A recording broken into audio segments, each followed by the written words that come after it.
teachers and students, and welcome back to this month's first edition of Shark News Network. I'm Ricardo Segovia. And I'm Valentina Guillen. With Valentine Day just around the corner, we took the time to interview some married teachers here at DSA. Let's head over to Mr. and Mrs. Bisterfield for Valentine's Day couples interview.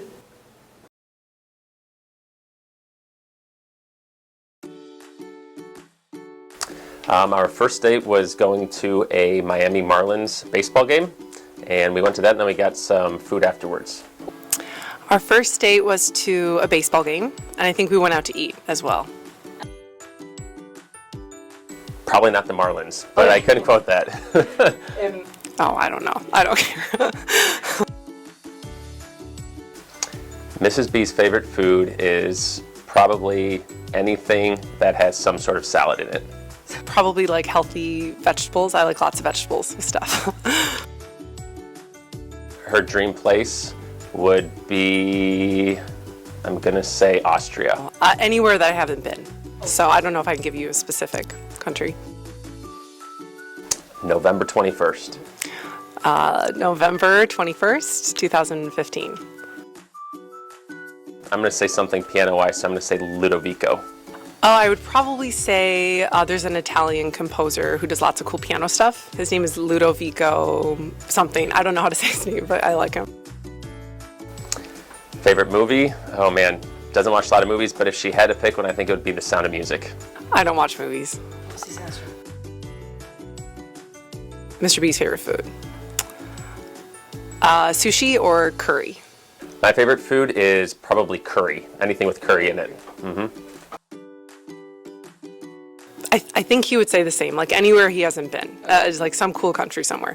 Dream vacation, I would say, is usually doing anything outdoors, going to a different country. Argentina. I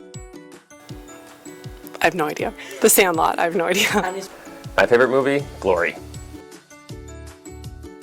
I think he would say this, like, I know he likes the Italian guy, Ludovico. Otherwise, he listens to a lot of, like piano instrumental stuff. Right, that's it. Favorite music artist? Right now, I'm listening to a lot of 10th Avenue North on a Christian station that my wife made. Aw, how cute! Thanks again, guys. You both make a lovely couple. With March just around the corner, the juniors and seniors are preparing for a competitive soccer game. Let's head on over to Isa, Santi, Gabi, and Nikki, learning more about the game with Jose Febres.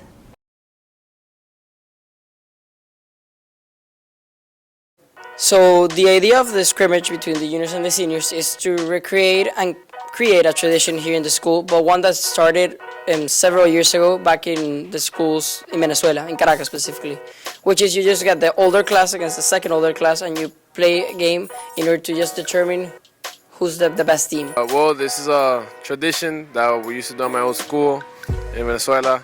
It would be a soccer game between the juniors and the seniors. It was always super fun, super competitive. Everybody would go watch. And we want to implement this in the school because over there it's something that we always look forward to, and we want to make it for the students here in the school to look up to that time. Maybe even eventually include basketball games, tennis matches, anything that the school might want to include, but we want to start with the basics, which is soccer. And I think it's something very positive to make the school spirit grow and just make the life of a DSA student better. Ricardo Segovia, student council, and myself have been working very hard for this to happen. This game will take place here at school. I believe it will be March 13th at the end of Spirit Week. So come, stay here for the game. It'll be fun. It'll be very competitive, and maybe you'll see your class win. Thanks, guys. I can't wait for the big match. Me too. This is also the perfect time of the year to show your appreciation for others. And it's important for the couples here at school, too. Let's go to Anna, Veronica, and Sofia asking some teachers about relationship advice. What do you think is the most important thing in a relationship? Communication. I think one of the most important things is for sure mutual interests. Just finding things that you enjoy doing together and that you can do on kind of a day-to-day basis. I think it's having mutual respect for one another. Most important thing in a healthy, long-lasting relationship is just going to be complete honesty and vulnerability. When you spend 30, 40, 50 years with somebody, they're going to get to know everything about you. And to the extent that you can be honest with yourself, allows you to be forgiving of yourself, forgiving of others in that relationship, and allows you to take criticism and also to care for the other person, I think, in a very intimate way. What's the first thing you look for in a relationship? That we like the same dorky things. I think that goes along with the first one, a lot of mutual interests or just time spent together, or the ability to try new things. The ability to be adventurous is a big one too, adventurous for the other person. Does he like my dog, and does my dog like him? For me, I can't speak for anybody else, but for me it was truly just a confident woman. I wanted somebody that I was really going to respect, somebody who was funny and yet could be serious, somebody who was really smart and hold a conversation on a variety of different topics, and somebody who just knew who she was, so that I could really just enjoy her rather than her being dependent on me, but somebody who is just going to be a great partner. What's the biggest red flag in a relationship? Locked phone. What you fighting?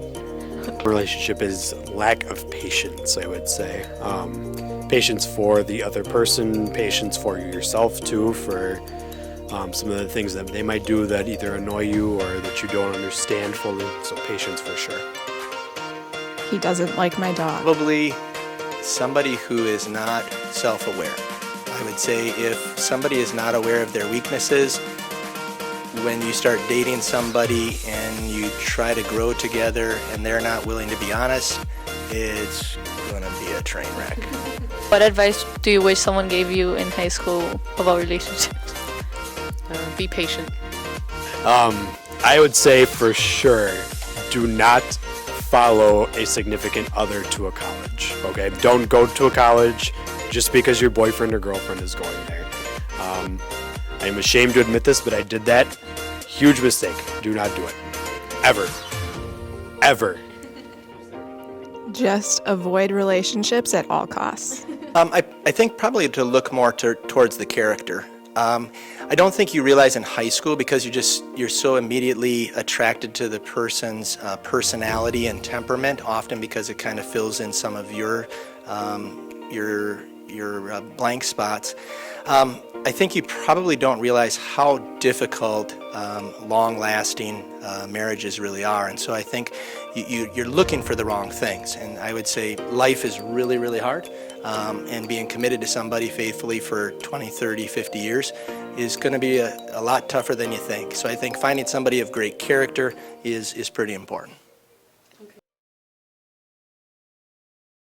Thanks, teachers, for that informative advice. Did you know that every year teachers receive the most Valentine's Day cards? Well, I didn't know that. Let's go to Juan and Mr. Facts, sharing some Valentine's Day facts.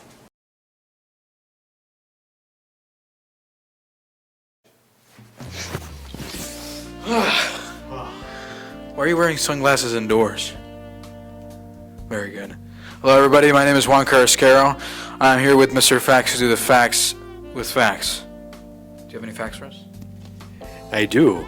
And I have some related to the upcoming existential dread known as Valentine's Day. The loneliest day of the year. Juan is already tearful. As am I. On average, men spend double the amount of money on Valentine's Day gifts than women spend. The average amount a man spends is $130. Wow. The phrase, "to wear your heart on your sleeve," has historical meaning. In the Middle Ages, young people would draw the name of their Valentine from a bowl.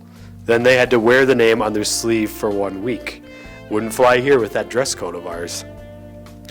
At least 9 million people buy their pets a gift on Valentine's Day. I can think of a few people on staff who might be doing that. There are approximately 50 million roses given on Valentine's Day around the world. And finally, approximately 15% of women send themselves flowers on Valentine's Day. Statistics and statistics. Just what I love about Valentine's Day. Yes, I love the technicality of Valentine's Day too. Thank you very much, sir. We'll see everybody around. Those are some really interesting facts. Facts? Yes, thank you, Mr. Fox. That's all for now. We hope you all have an amazing Valentine's Day. Don't forget to show appreciation to the people that you love. And thank you for watching this month's episode of Shark News Network.